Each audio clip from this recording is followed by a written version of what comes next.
This is The Energy Equation. I'm Ollie Patrick, and this is the podcast that helps you understand your health by focusing on one thing, your energy. Because if you've got energy, you can live fully. In these episodes, we unravel the real story behind our guests' energy, using cutting-edge health data to reveal how their lifestyle, biology, and habits are impacting the way they feel, perform, and recover. You might know today's guest as a world champion in the boxing ring. But this isn't just a boxing conversation.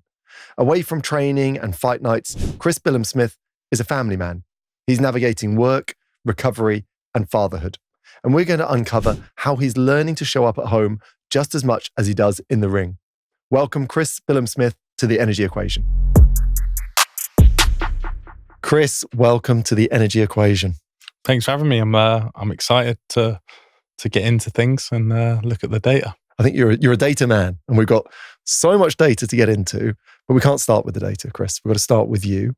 And one thing we ask all of our Energy Equation guests is to think about their energy as they perceive it. So we're not going to let the tail wag the dog. We want to understand where your energy is at. So giving us a score between 0 and 100, with 100 being unlimited energy, everything you could ever wish for, 0 being total fatigue, can't get out of bed. The last 6 weeks, giving yourself a number on average out of 100, where's Chris? It's definitely varied a lot, depending on how my son's sleeping. Most of the time, that gauges a lot on how early we get to bed after he goes down. Last night was a good night because I managed to get to bed very early. But I'd say on average, probably around 50%, to be honest with you. Really? Yeah. I think the lack of structure I've had, also my wife's pregnant. So she's due our second baby. But and just juggling everything. And when I'm at home and out of camp, I try and be as present as possible. And sometimes that caused me to forget about myself and not drink water and not worry about my sleep and training. And my diet. It's I'd probably say about 50%. That's totally fair. And there were lots of people going, wow. But that's a really interesting piece. And today is about you, Chris. So we're taking, of course, the fatherhood piece and all those domestic roles. But we want to try and unpick where you get the energy to achieve world champion boxer status and do all these other jobs. And so we've given you some tests to do, some of which you might be familiar with, others not so. The first test we gave you was a DNA test. One of the first and most interesting parts is we look at genes associated with how you manage stress. And we look for genes that work out how quickly, when your body produces stress hormones, you break them down. And if they're really good at that, then they get a title called warrior. I know you're going to be after that title. So there is another group where people don't break down those stress hormones particularly effectively, and they tend to try and then avoid stress a bit more by forward planning. So they used to be called the warrior group, but now they're called the strategist. I'm going to tell you what you are. What do you think you are? It's funny because obviously in my job and my career, I think warrior, but I think most of the time when I look at day-to-day life and even, to be fair, a little bit career, trying to plan ahead, I'd probably say a strategist. I'm not sure though, because I'm not like a typical organizer. Yes. My wife is definitely the organizer in our relationship. Vital. But yeah, not sure, because I always also think like, okay, well, I'll deal with that when I get to it quite a lot. So I'm really unsure. I guess I'm sat on the fence. Well, that quote at the end probably gives you the clue. Okay. Warrior. So okay. you fit a warrior profile, which I think is really interesting. And I think when we look at some of the data from our other wearable that you've put on about how you manage stress, I think most of our listeners would be sat there going, I don't know what could be more daunting or meet a more modern definition of stress than going into a boxing ring and trying to, not be knocked out. That's how I would see it. Yeah. Not about knocking the other person out. So I think that ability, maybe has led to you pursuing that career, which is interesting. But you're happy to sort of deal with things in the moment? Yeah, I guess so. I think definitely, I wouldn't say I really worry about the ifs and buts too much. I'm like, well, we'll cross that bridge when we come to it. And I have done a lot in my career with illnesses on fight week and things like that. So, yeah. And then it's just right, let's not worry about what, just get on with it and solve the problem as such. So yeah, I guess it kind of makes sense when given a bit more time to think about it that I'm more of that than the other. It's good. It's a good profile. And we'll look at stress in detail later on. So that was an interesting observation. There's a word that sort of gets bandied around a lot in the sort of the biohacking world and the quantified self, which is methylation. It's not a word that's that popularized. It's unlikely it's entered the world of boxing, methylation, much. It's sort of a biological process that's important for almost everything that goes on in the body. It's a process that happens all the time. And when we look at DNA, we see some people are really good at it and some people aren't so good at it. The repercussion of not being so good at it is your body doesn't convert a form of B vitamin, so folate, into a usable form that does everything from managing mood to a certain extent, managing your immunity, but also having a role in managing energy. And interestingly, you're not brilliant at methylation. We know you're brilliant at boxing, but you're not brilliant at methylation. And that means you have a slightly heightened need for certain B vitamins. I don't know if you take any supplements or if... Yeah, I do take numerous supplements, and I think the only thing with B vitamins in would be my multivitamin. It's an interesting one. And again, what you've got with DNA is a potential need, because you will eat B complex through your diet, leafy greens, legumes, nuts. There'll be lots in your diet that might offset that deficiency.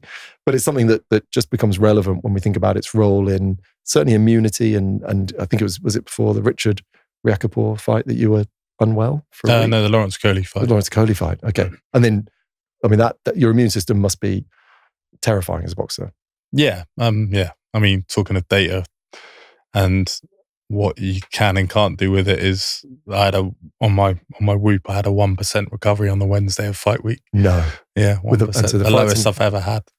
On 3 days before my world title fight at my team stadium and the biggest night of my career. No. So yeah. So then usually it dies on fight week, and I kind of let it die around the Thursday because I'm not really interested in the data when you're making weight and sweat it out, and then you refuel, so you're not probably recovering as well as you could, because you need the energy and the refueling, and there's a lot of calories you have to consume to sort of make up for the energy lost during the week, etc., and the rehydration and stuff. So I don't think anyone would wake up with a massively great recovery on fight day. No. Because mentally, obviously, you're thinking about the fight a lot, but also you've made weight the day before in the morning, and then you're dehydrated for the weigh-in, and then it's about rehydrating.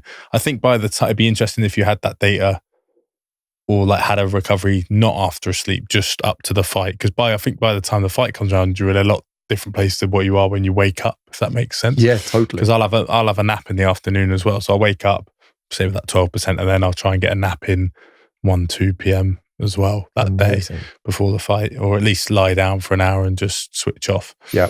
And that always helps sort of, clear any sort of murky fog that feels like it's lingering. So yeah. So interesting. And actually on that nap, or just while we're on it, do you use a particular technique for that, or just get into bed?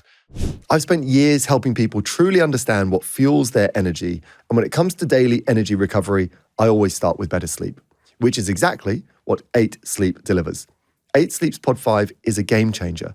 It's a smart mattress cover that sits on your bed and automatically regulates your body temperature throughout the night. It can detect snoring and adjust the bed position to help reduce or stop snoring. Beyond that, it tracks your sleep. It tracks heart rate variability, breathing, and recovery, all without you wearing any devices. The magic really is in autopilot, the AI behind the pod that learns your sleep patterns and adjusts everything automatically. Also, the new Autopilot Health Check includes preventative health tracking to spot trends like abnormal heartbeats or disruptive breathing patterns before you might notice them. Since I personally started using the pod, I do fall asleep faster, but critically, I sleep deeper, with more time in deep and REM sleep for the same hours slept. If you want to invest your energy this winter, use my code EE at 8sleep.com/EE for up to £400 off the Pod 5 Ultra. You get a full 30 days to try it at home risk-free. But trust me, once you experience this kind of restorative sleep, you won't look back. I've spent years helping people understand what really fuels their energy. And when it comes to daily nutrition, Vitals by Heights is where I start. Most of us still fall short on those key nutrients that support energy, focus, and mood. And that's where Vitals comes in. This is what a modern multivitamin should be. It's advanced, it's absorbable, and it's actually effective. It includes not just the basics, but 20 essential nutrients, including omega-3s and B vitamins, which are vital for brain health and energy metabolism. What sets it apart and why I love it is the science. It's formulated by doctors and dietitians, and it's backed by thousands of studies. It's clinically proven to work. It's built for long-term impact, not just short-term spikes. And as someone who reads the research and feels the results, I believe deeply in this.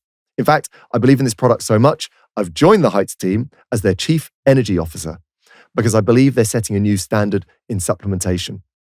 If you're ready to kickstart your energy journey, start with Vitals.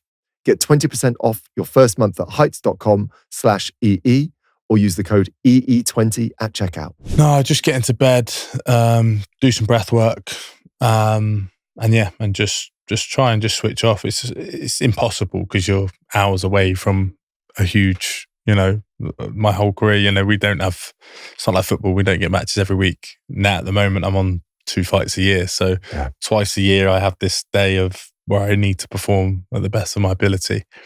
And your head's aware of that, obviously, and you've got to try and do the opposite and completely switch off your brain and try and sleep. But yeah, I usually manage to get a form of, even if it's like some non-sleep deep rest, So Yes. definitely get that in if I don't sleep on fight day. And it also depends on how I slept the night before. So good. And that sort of sense of you mentioned their breath work, is that a technique, before we get into your data, that you've used to down regulate yourself? So to bring yourself out of that, I'm living the fight before the fight starts. Is that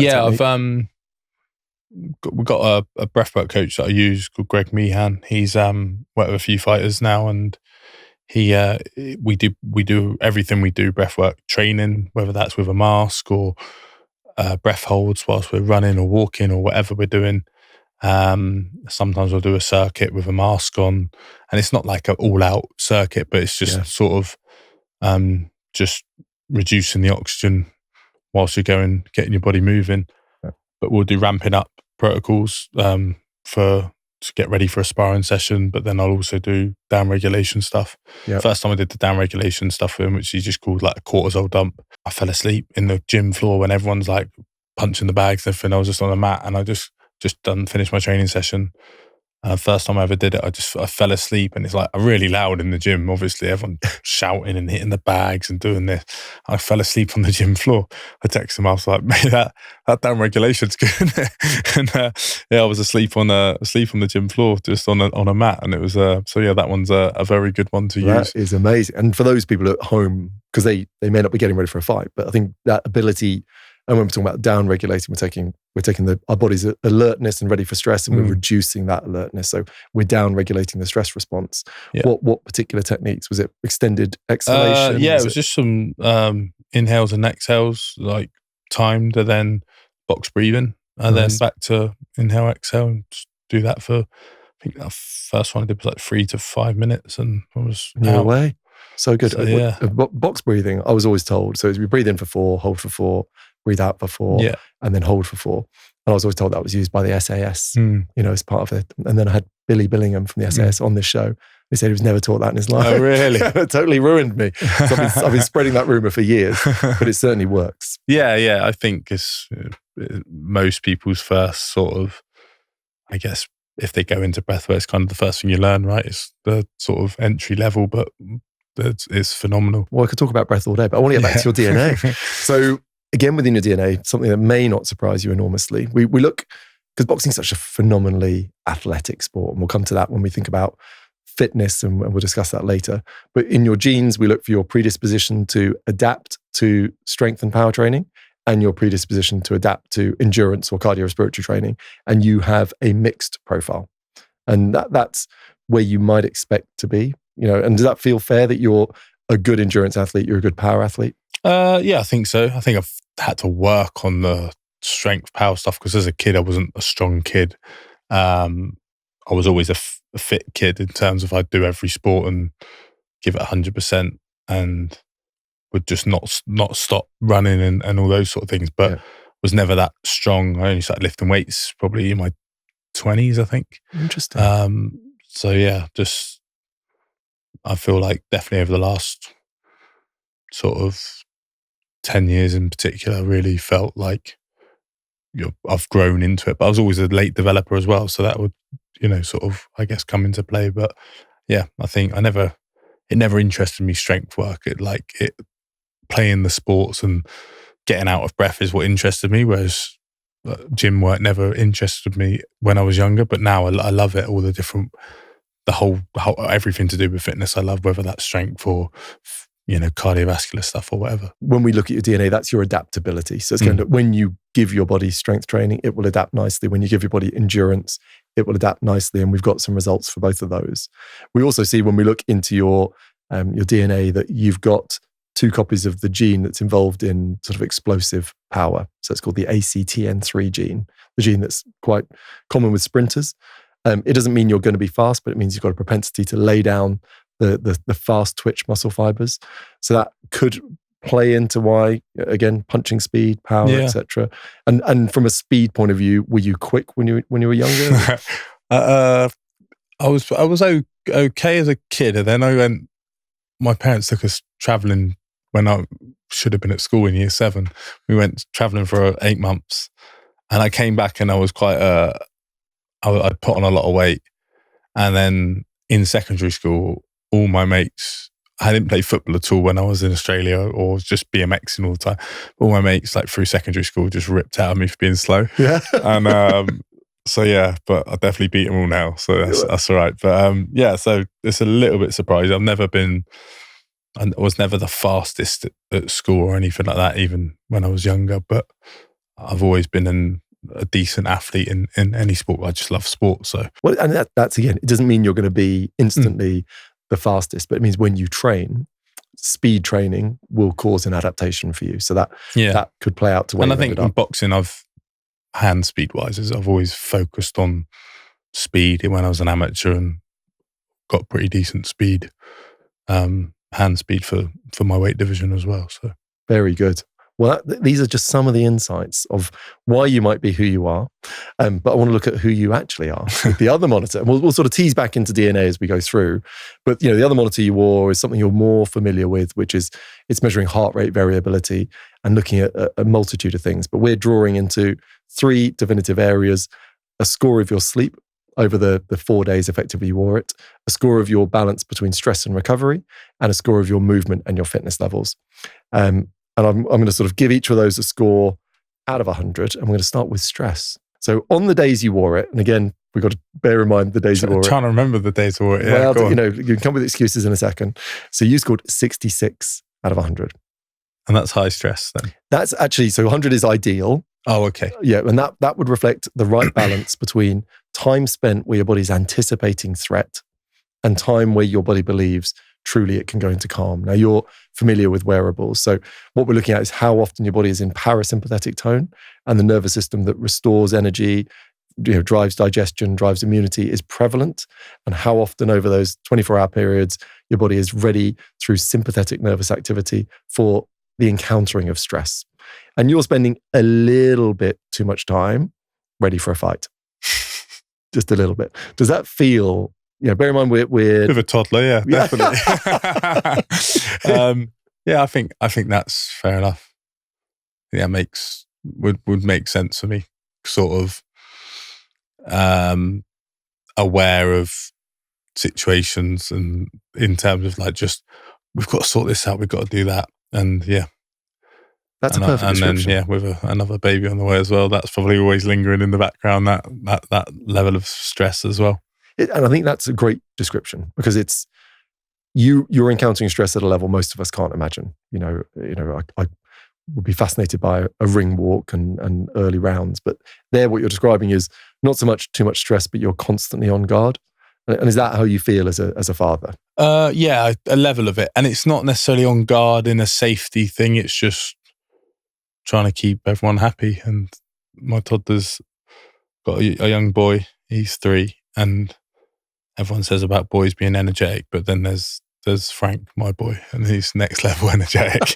And my mum says he's very much like I was, so I have to apologise to my mum, because he's just, great kid, but just wild in terms of energy, and it's nonstop. So it's trying to make sure he's all right, and especially with my wife being pregnant, make sure I can do as much as I can for her at the same time and be a present father and husband at home. And I think that's the stress I have day to day when I'm at home. And then in the background in my head, I guess I'm thinking about, okay, well, I need to train, I need to do this, I need to fit this in as well.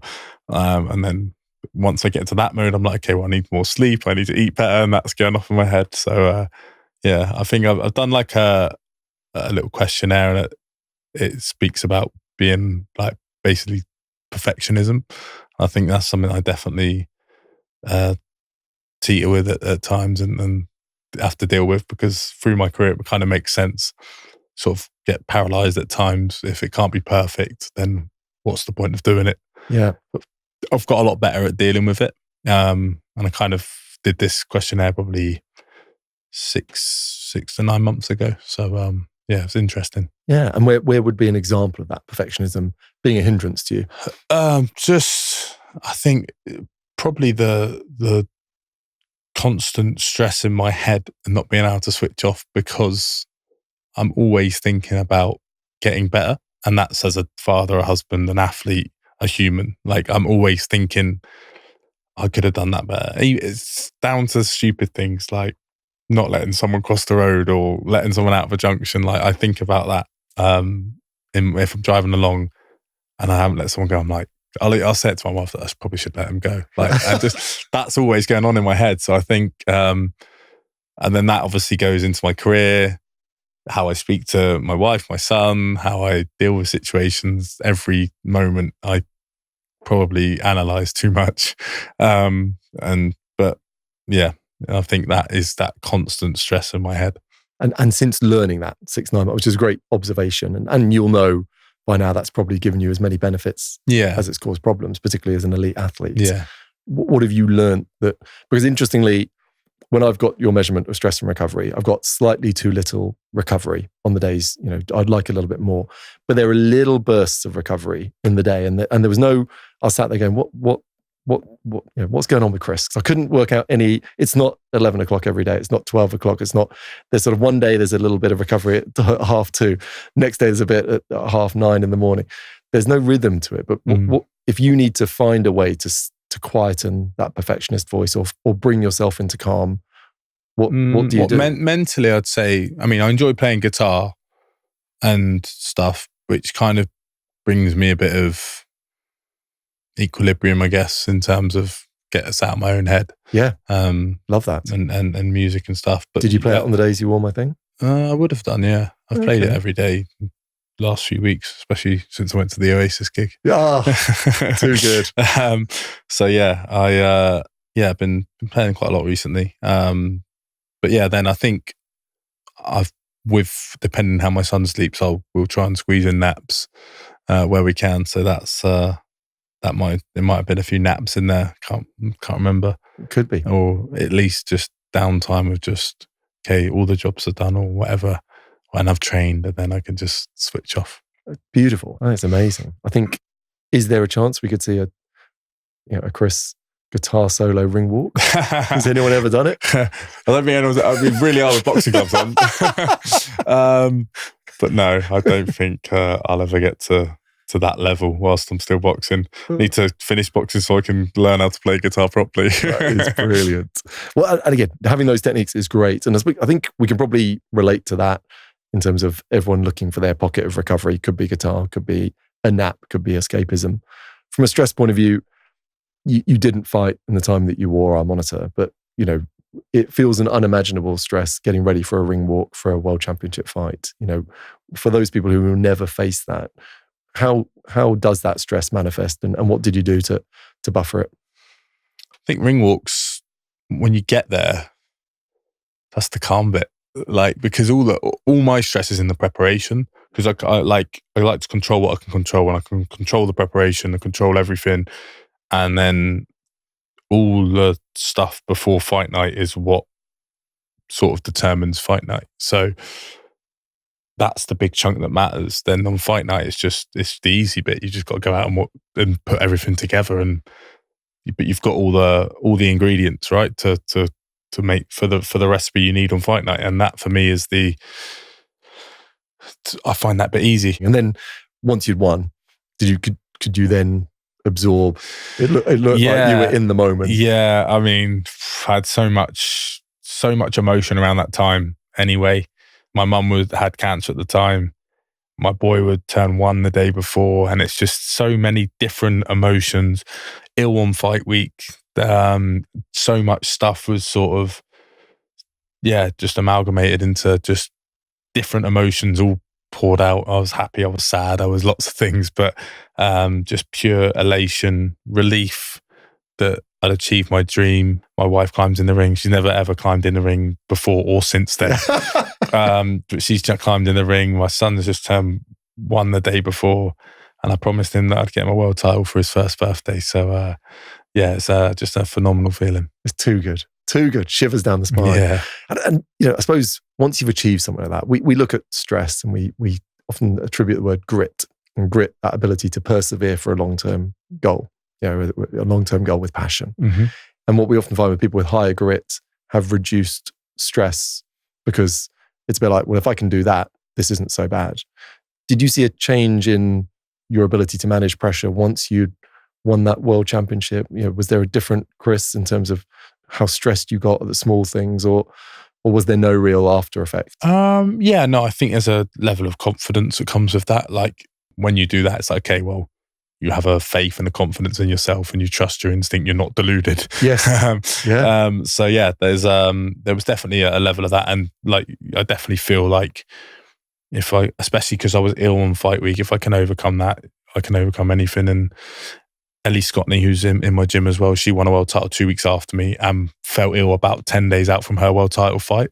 And she said, like, I kind of just like thought, oh, well, CBS did it, so, I can do it as well. And she went and won hers as well. And we kind of had she won her first world title 2 weeks after me, and we were in training camp together for most of that time. So it was epic. So it's nice that Ellie can draw on my experience as well. Yeah. And when someone does make a driving mistake in front of you and there's those small things, you just occasionally go, Chris, I'd say champion of the world. It's crazy how the one thing I get stressed most about is driving. Like, I don't know what it is. I think it's, I even had it yesterday. My wife, I wasn't like angry and stressed. I was just like, what are they doing? Like, but really, it doesn't matter. Like, I'm still getting to my destination in the same amount of time, maybe bar 30 seconds because of this one driver. Like, it really doesn't matter. I just, and I'm very aware of it in some aspects, but then in the moment, I'm not. So, yeah. We need the breathing. Yeah. We need the breathing. Yeah. But you can get some of the meditation apps downloaded as your sat nav. Oh, really? And they will tell you to breathe and slow you down and visualize. So just an FYI, before we get to potential things you might take away from today's podcast, downloading one of those might be interesting. Yeah. Stress is so interesting. And I want to move on to sleep because it's the crux of all, good athletes. And we've measured you over 4 days and your sleep wasn't great. And I think we're going to have someone we can blame for this, who might be that dynamic young man who's come up already. But you scored 44 out of 100 on our sleep score. Does that feel fair over the days you measured? I think so. I think,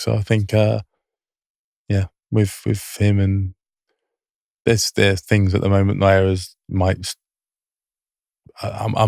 he's been getting in our bed weirdly for the last couple of months at like anywhere between 2 and 4 o'clock in the morning. Interesting. And then he will sleep, but it's obviously, I think my wife's sleep score will be a lot worse than mine that way, because he's not bothered about me when he comes to bed. So sometimes I sleep through it, but yeah, that definitely affects it. And I think there are times in life where sleep needs to be a priority. When there is a new baby on the way, which is extremely exciting, or you've got a toddler, this isn't necessarily the time to harvest sleep. Why you scored poorly, just so we can learn, as in what ideal looks like, is the inconsistency of going to bed. So there's quite a big variance in when you fall asleep, and there's also quite a big variance on when you're waking up. Mm-hmm. And then just the sheer duration, Chris, was it was under 7 hours for 3 of the nights. You were 6 hours, 18, I think was the average, until you whacked in a massive 9 hours, 7 minutes. Yeah, that would have been... It was Sunday night, I think it was. that makes sense because we got home and went to bed early. Yeah. And is that something you use? Like, do you do sort of famine and feast with sleep? When we talk about energy on this podcast, we usually think about food, sleep, recovery, mindset. But what about the stuff under the surface, the biology that's driving how you feel? Well, that's where Stride One comes in. It's the UK's first internal diagnostics membership that links your DNA, your gut, and blood biomarkers into one intelligent system. I've done the test on my guests, and I'm telling you, it's a game changer. You don't just get a load of numbers, you get proper science-backed guidance, like how your gut health might be impacting your energy levels, or whether your genetics mean you need more B vitamins or more magnesium. And it's all put together in a beautiful dashboard that makes the complex stuff actually make sense. And every quarter, you get a one-on-one with a real expert to talk through it all. This is what real, proactive health looks like. You can now get a special offer on the exact same test I've used and that our guests are using by heading to getstride.com/energy or just check the link in the description. I'm very aware of it. So when I'm in training camp, I'm away Sunday night till Friday afternoon.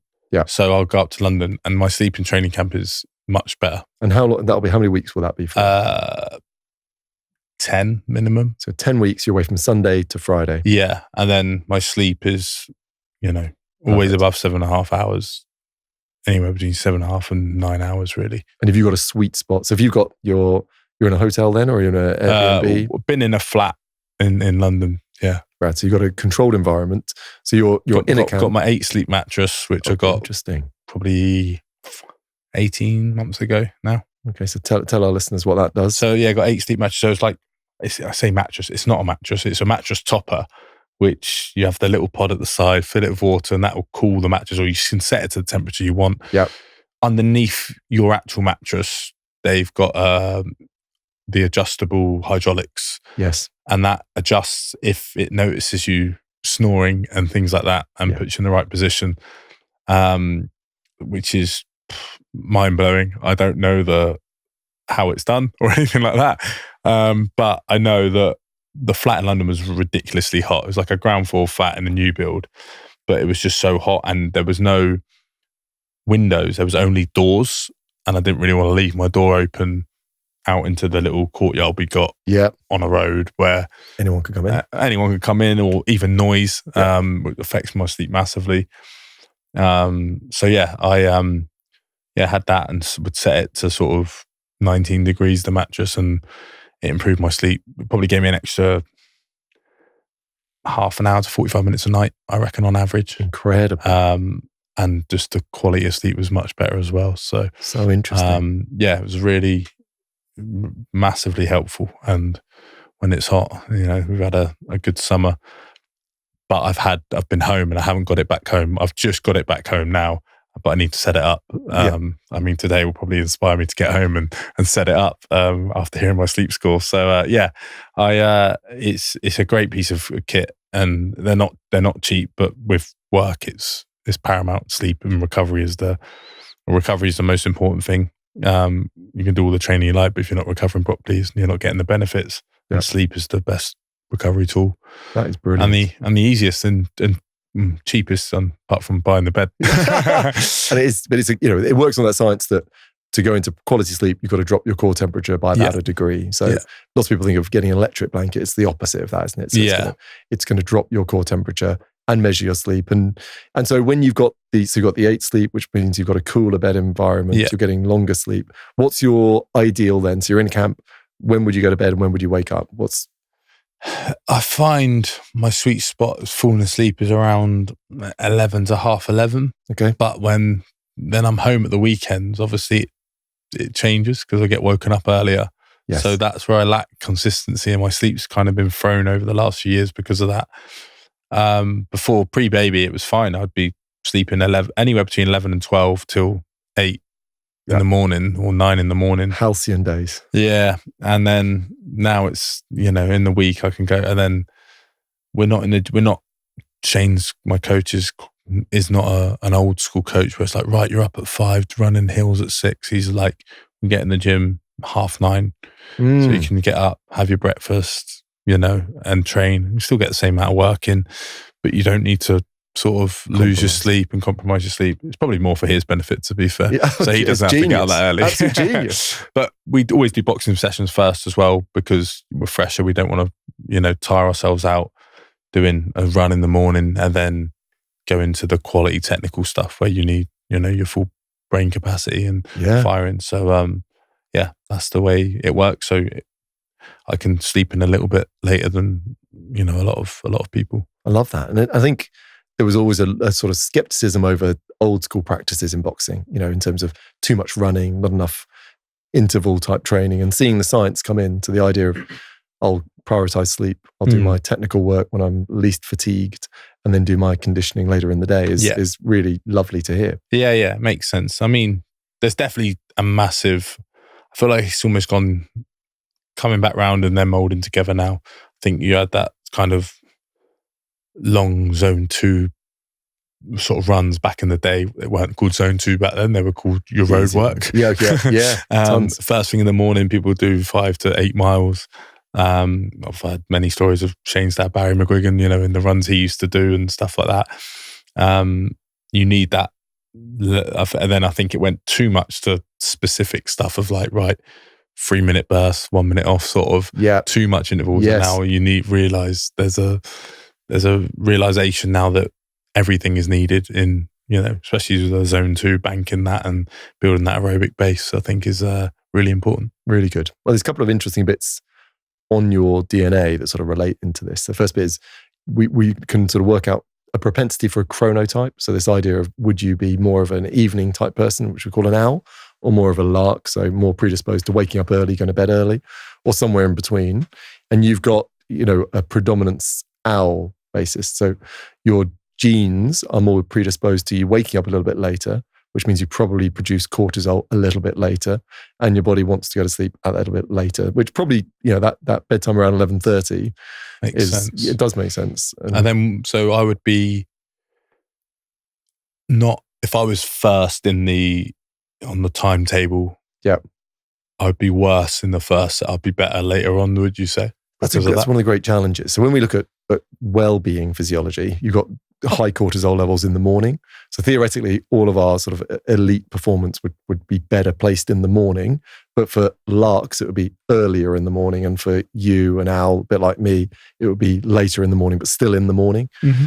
The challenge you've always got is cortisol, which is so important for energy, releasing glucose, raising temperature. It is a proper performance support. It then drops over the course of the day.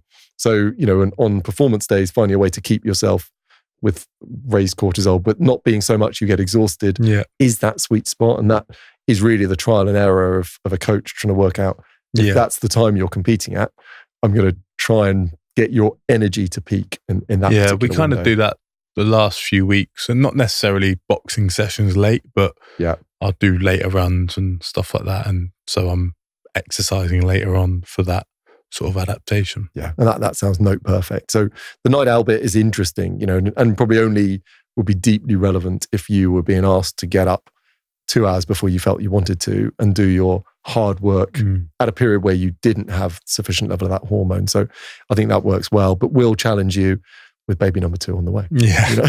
But then everyone's listening, but who isn't challenged? Yeah, exactly. Babies? Yeah, that's normal. And then another interesting piece is your metabolism of caffeine.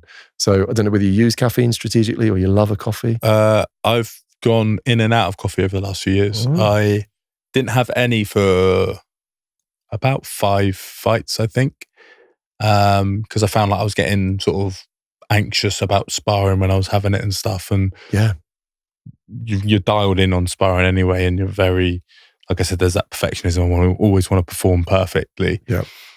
And then the caffeine was taking me over the edge, and I was going to just way too anxious and putting too much pressure on myself. Interesting. So I took it out for ages, and then by accident, in the Richard Riakporhe fight, I got given the wrong gel, and it had caffeine in it. But then I boxed really, really well, and it was like, and I felt really good on it. And I think I'd had so long off it. I'd have a bit in between camps, but when I was in camp, I would go decaf. I'd still have coffee, but I'd have decaf coffees. Yeah. Wouldn't have any caffeine at all. And then, the Riakporhe fight, I had some. And everyone was like, "Well, you box superb. Like, can't blame caffeine. Like, can't say caffeine's no good for you," because I felt really sharp and everything. So I've brought caffeine in now, sparring days and fight night. I'll use it, and so interested to see what the caffeine so you data is. You metabolize it quite quickly, so you would be less likely to get those jitters than someone who metabolized it. So metabolize is how quickly you break it down. So, can that change metabolism, or is it usually DNA? DNA sets the likelihood, but there'll be you can have, if you have loads of caffeine, like anything, you will desensitize to it. So your usage pattern will also affect that.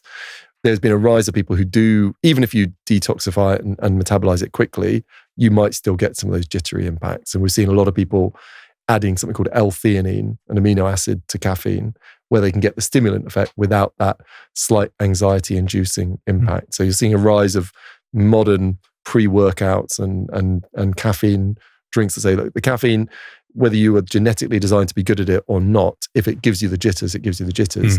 But the first thing would be either, changing the timing. Second thing would be thinking about L-theanine as an addition to that. And there's a fairly clear ratio. The gel I used was a nootropics one, so it might have had L-theanine in. I don't know. Might well have done. Check it. I just remember as soon as seeing nootropics, I was like, that's got caffeine in. And just looked. This is after the fight. I've come out and I've gone, mate, thankfully I've won at this point, and I'm not looking at it going, mate, this has got caffeine in it. That's amazing. And not to give me caffeine. So. Yeah, whoever gave you that must have been the most happy person in the world. It was the assistant coach, Josh, Shane's assistant, and he's bang on it with things like that. And he's just, just crazy on fight night. Dodged a bullet. But I think what's great is, A, you can go into recovery in the day, and that offsets some of that need at night. But B, you have got this ability to say, oh, there's a window to sleep a little bit more here, and so I'll take that. There's great debate whether, if you have 3 nights of 6 and then you have a night of 9, whether that's good or bad. And the data is mixed. What we're aware of, if we suddenly have big different sleeping patterns, we confuse the hormones that help us wake up and help us go to sleep. We give ourselves this sort of social jet lag. So the general theme is, we ideally don't move those sleep durations by much more than an hour and a half, 2 hours. But we also have to go, if that's working for me and that's harvesting energy in a way that allows me to be a good dad and good husband and still train, then that's good news. So, and you're tracking this real time as well. Yeah. And have you seen, from tracking your data, before we move to fitness, from a stress and recovery point of view, what was the biggest surprise you've learnt in terms of a behavior you thought was good or behavior that you potentially have challenged? I'd probably say timing of food. Interesting. I just feel so much more rested if I don't eat too late. And also my HRVs increases. So if you eat weirdly, me and Joshua, I was just talking about, have figured out that we've both had whoops, and if we have fajitas the night before, our HRV goes through the roof. It's crazy. It's a hack. It's a HRV hack. I'd be interested to see. No other variable. So nothing's different. Like you've got. Every time we've had it, we've ended up hugely massive increase from previous nights HRV. So heart rate variability, HRV, is the sort of marker of how deep you're going into recovery for those who don't wear. So maybe it's the spices or something in the fajita mix or something like that has a massive effect on it. But every time I've had a green recovery, without fail. Let me tell you this, Chris, you've just got us a new sponsor. I'm telling you now, if one of these fajita companies, that's amazing. There is a specific one I use, but I can't, until they start paying you, I can't mention them. And so timing of food, what works well, what's too close to bedtime? I'd say as long as because sometimes I'll do, my strength sessions have been for a long period, but sort of 7:30 till 9 at night. Yeah, okay. And then naturally I want to eat after that. I need to eat for the recovery of the muscles and everything. It's a lot of sort of the mitochondria would be starving, do you know what I mean, and stuff. So yes, I need to eat, and that would always, the next day I'd always feel a little bit, I'd always perform fairly well late, which kind of makes sense with the night owl stuff. But yeah, I think anything past 8 o'clock is, if I'm going to bed 11, sort of 3 hours before bed, I feel like is an ideal Okay. time. So when I was training then, it was really difficult to figure out what was best. Now and again, I just have a protein shake with some sort of a 3-to-1 carbs to protein mix in. Brilliant. Immediately as soon as I finished, that's what I ended up doing, and just taking that to my coach on the late nights, to my strength coach, and leave that there, and then I'd finish my session and get it down me. So then I wouldn't eat till the morning after. Yeah.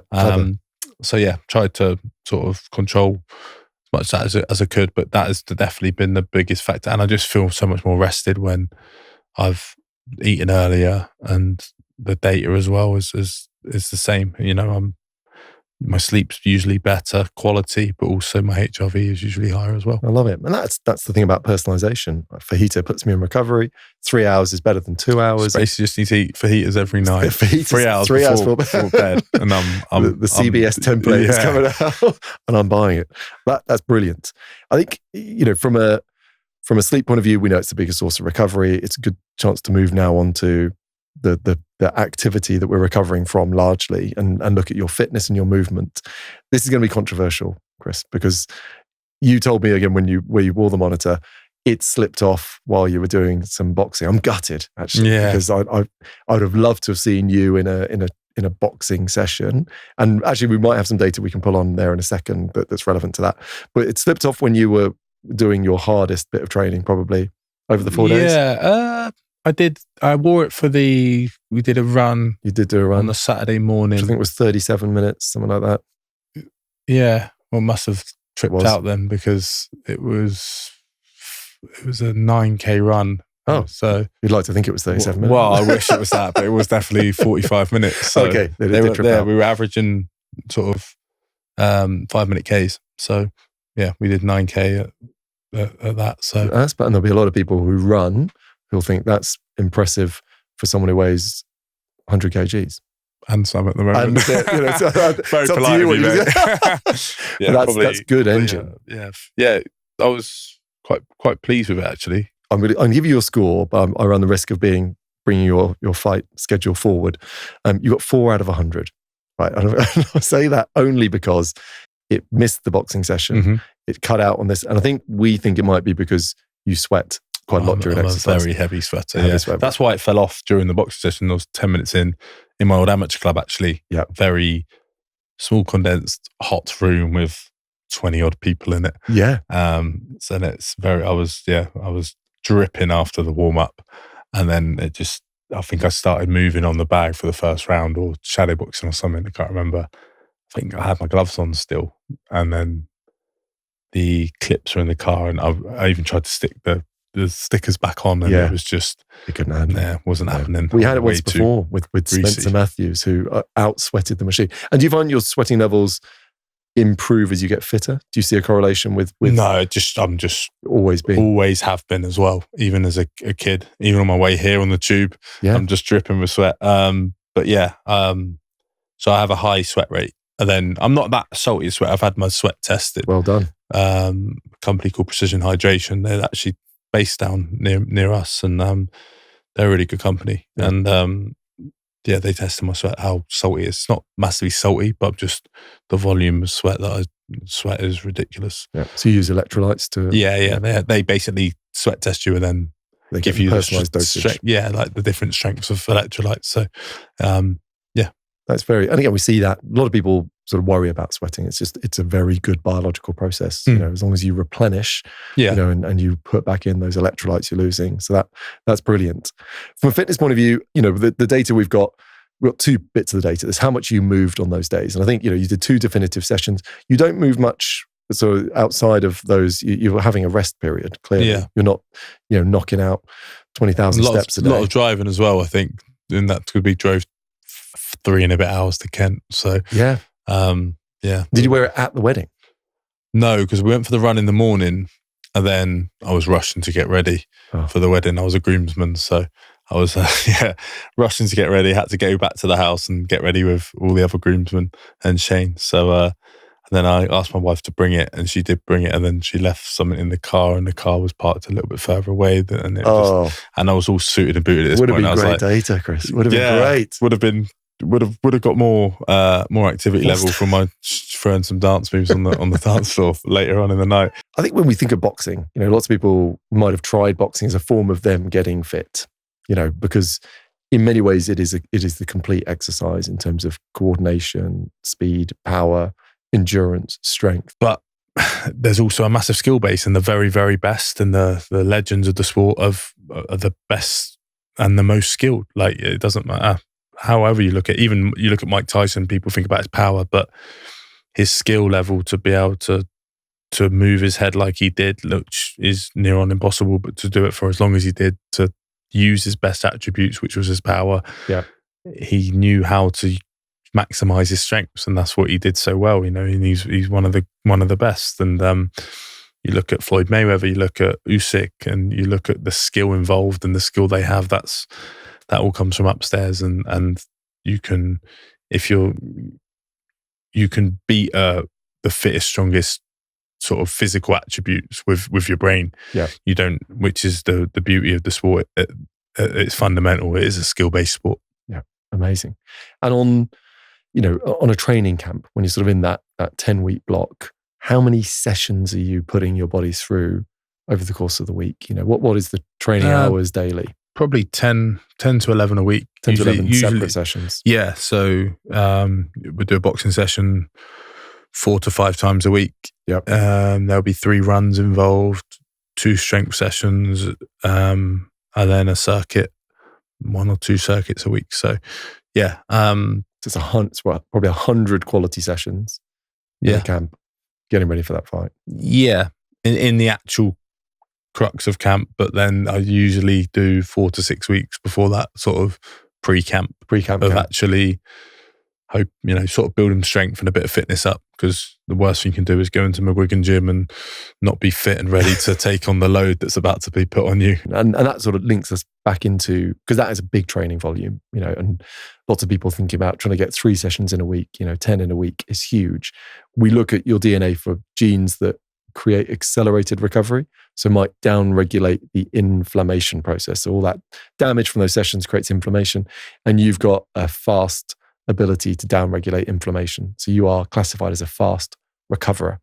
Does that fit with what you've seen in practice compared to peers and other athletes? There's probably some selection bias that you're all quite good at it. Yeah, I mean, touch wood. I'm very rarely injured, so I think, but that comes. I am an R, whether that's from doing all the strength work. When I'm out of camp, my kind of go-to session is a strength work session, because I can whack it out in a fairly short amount of time.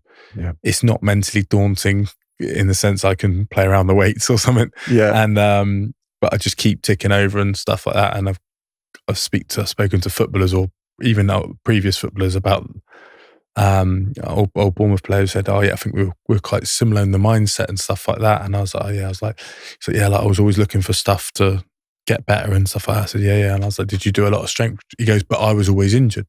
And I said, "Did you do a lot of strength training?" And he goes, "No, I always felt I'd get too slow." And I was just like, that's the old school mentality of so many sports. Boxing, definitely. People think weights make you slow and stuff like that. I think it's come around now. Same with football. It used to be sort of, don't want to get too bulky, too heavy. But yeah, and I think strength work is probably something I've kept very, very consistent with over my career, and had no, like I said, touch wood, no serious injuries. I had a shoulder operation before I turned professional, but as a professional, a few niggles here and there.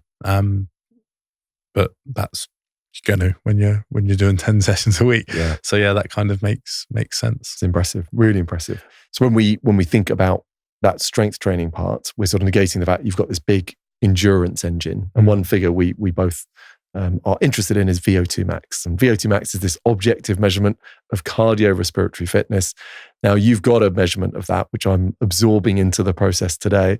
And generally, we speak to everyone about VO2 max here, professional athlete or sort of everyday domestic athlete. And we know that figure has got a real impact on energy levels. Mm-hmm. So because it's your ability to consume oxygen, the more oxygen you consume, the more energy you've got. There's not great data on elite boxers as I can see, but we always want people to be above 40 aiming to be above 45. And we've got two results with you. We've got a result that's rolling, and we've got a result from in the middle of a camp. So the result that you presented today, which is from a rolling wearable, is 48.5. Yeah. Which is good. It's good. I know you're not, your face is saying not good. It's interesting because at the moment you're over 100 kilograms. Yeah. So what, let's imagine you're a flat 100. That means you got, nearly 5 liters of oxygen that your body can consume in a minute. So that's a big engine, big engine. It's not quite big enough an engine for your mass at present. Yeah. I think we got to flick that back and go, you did a direct measurement VO2 max where people wear the mask. You push yourself on an incremental workload and measure how much oxygen is physically being removed versus an indirect test, which is what we're basing this on. And your result that you showed me earlier from being in camp was 66 milliliters per kilogram per minute, which is monstrous. And do you feel that that's the sort of fluctuation in fitness? Yeah, I think so. I think it feels like that, but there's so many variables in my head. Like when I'm in camp, like I said, I'm sleeping better. Naturally, I'm obviously fitter. I'm eating better, all those things. And then when I'm at home, I'm sleeping worse. Yeah. I'm not as fit. I'm not sleeping. I'm not eating as well. Yeah. And all those things. So I feel like, there's always a sort of pendulum swing in those sense. But yeah, I think it seems about right. And VO2 and talking to zone 2 training earlier is quite a lot of, that aerobic base is very important to sort of have that to build on in any sport. So it's something I'm, working on at the moment. Really good. And we see a lot of athletes and coaches talking about polarized training, spending a lot of time in that zone 2, maybe even 80% of the volume. With you, Shane and Josh, do you tend to do a lot of that lower intensity work? Lots of people think it's got to be no pain, no gain. And I think, where's that filtering in? It's hard. You kind of I think we're probably left to do our own zone 2 most of the time. Yeah. Because boxing, Shane likes to, his success has come from all of his fighters fighting at an intensity. Yeah. So we don't really do any boxing sessions at a zone 2, and it's very difficult when you're throwing combinations to throw them in a slow rhythm and to keep your heart rate down. Yeah. It's probably impossible. Even a bit of shadow boxing, it's impossible because you're trying to visualize being in a fight. Yeah. So that's difficult. And then you have circuit stuff and stuff like that. So I think we do runs and zone 2 runs, but I think I don't know if you can do it in boxing in terms of an 80%, 20%. Yeah. You just can't do it. And I wouldn't know if that is what you need to do, but I guess you periodize the camp. So there's a lot of zone 2 at the start, sort of in the pre-camp, and then you kind of lessen it as the fight gets nearer and the sessions get more intense, but slightly shorter maybe. Yeah. That's what happens with our circuit training. We'll do longer sort of sections of the circuit, longer stations, and then the rest time will increase as the work time decreases. But everything's based sort of, the closer you get to fight, all the importance is around the sparring sessions, and that's the closest thing you get to a fight night. So that's where all the focus is, and it's staying fresh for those sessions, putting the work into them, and that. So it's I guess it kind of goes from longer sessions, gradually building into fight night, into less zone 2, more intense, but maybe longer rest periods, especially in the last few weeks, because all the focus is on sparring. Being ready. Amazing. And I sort of mentioned to you before we sort of sat down and started talking, wouldn't it be fascinating to capture what heart rate and physical load is during an actual fight? And I don't know, I might be the only person to have this in boxing. You've worn a monitor in a professional so we fight. brought This out is gold. their boxer shorts years ago, and I put it in for one fight. So you've got it was only in, thankfully for me, it was an 8-round fight. So this is a professional fight. A professional fight for the European title. Gordon Bennett. So it's scheduled to be 12 rounds. Yeah. You decided to finish it in 8 though, Chris. Yeah, thankfully it didn't go 12 rounds. I'd already been 12 rounds with him before. So this is your heart rate during. My heart rate during. I mean, this is max heart rate. Yeah, it's not though.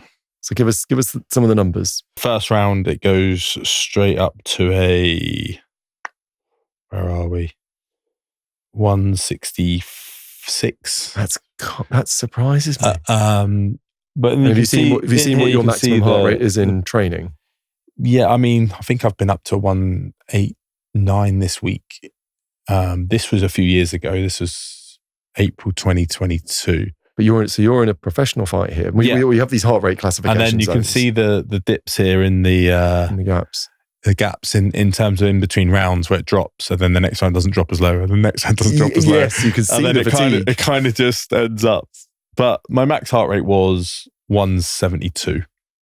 So I think that is amazing. You're spending a lot of that fight in what we would call zone 4. Yeah, 28 minutes. So the whole fight is in, every round is in 28 minutes. So that's 4 minutes short of, well, it stopped in the 8th round. So the fight was probably only 30 minutes of actual action. There'll be a lot of people in their local leisure centre boxing who are in zone 5 walking in, maxed out.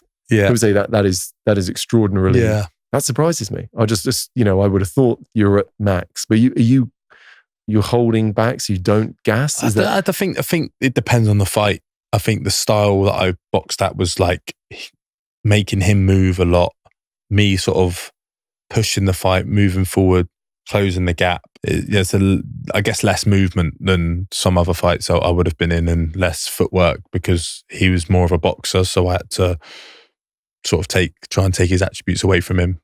I knew I'd be fitter than him, and I knew I could break him down. So that was kind of the game plan, and just keep chipping away. And that's kind of what happened in the fight. Absolute gold. So interesting. So, yeah, Chris, it's all too interesting. It's too interesting. So to sort of moving towards a summary, what's more stressful and harder to recover from? Is it a world championship fight, or is it being a dad?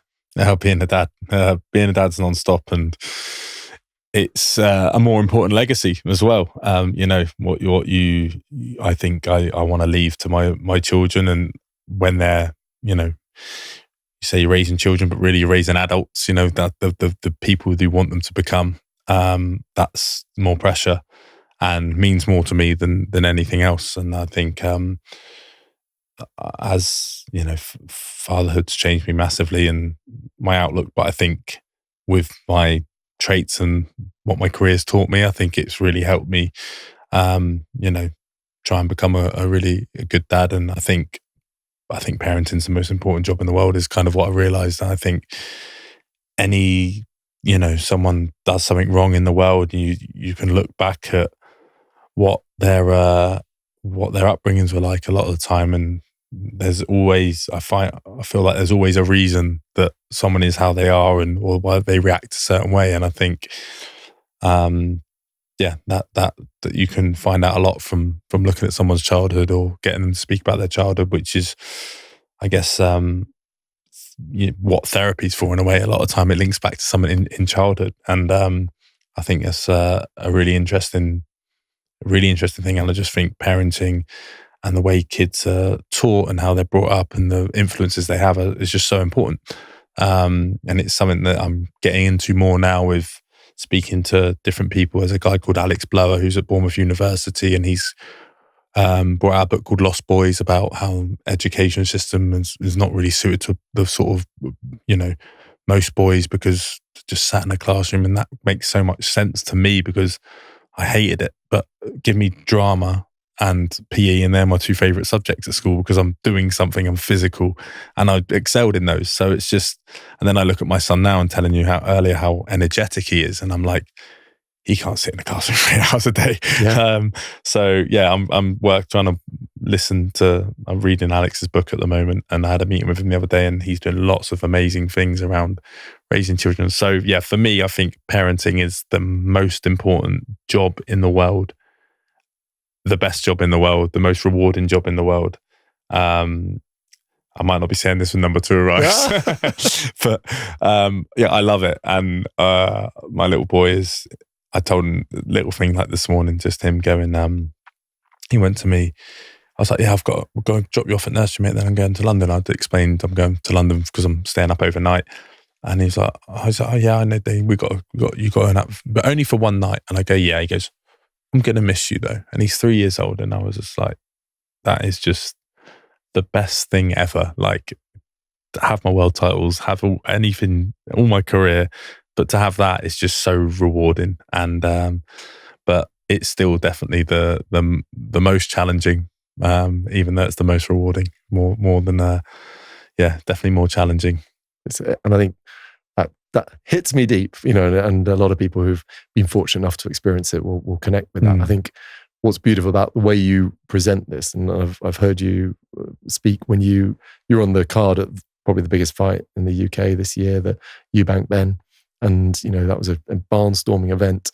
And when you finished your fight, rather than stay at that event, you drove home because you wanted to say goodnight to your son. Yeah, well, I wanted to. I wasn't able to say goodnight, but I just wanted to get home. So I was there in the morning and have the extra 4 hours with him I would on a Sunday. Even though I'm going to be at home for there on in, I really struggled last camp of being away from him because he's just given so much more now, and I feel so guilty being away. And but then like people go, oh, I bet you're gutted now because it was such a great fight and a night and everything. I was like, well, when you actually look at the essence of what that night gave us, it was about fathers and their sons. It was about Nigel Benn, Chris Eubank, and Conor Benn, and Chris Eubank Jr.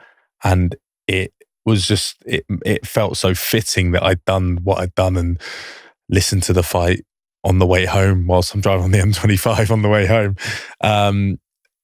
And it felt so, I don't regret it because I'm like, well, if you look at what the dads meant to their sons and vice versa, that was the whole reason I was going home. And it kind of just cemented that what a great decision it was, to be honest, to have those extra few hours at home with my son. And and just it just felt very fitting. It's a bit strange feeling like that after, but it felt very fitting. So good. And we're drifting towards the end here.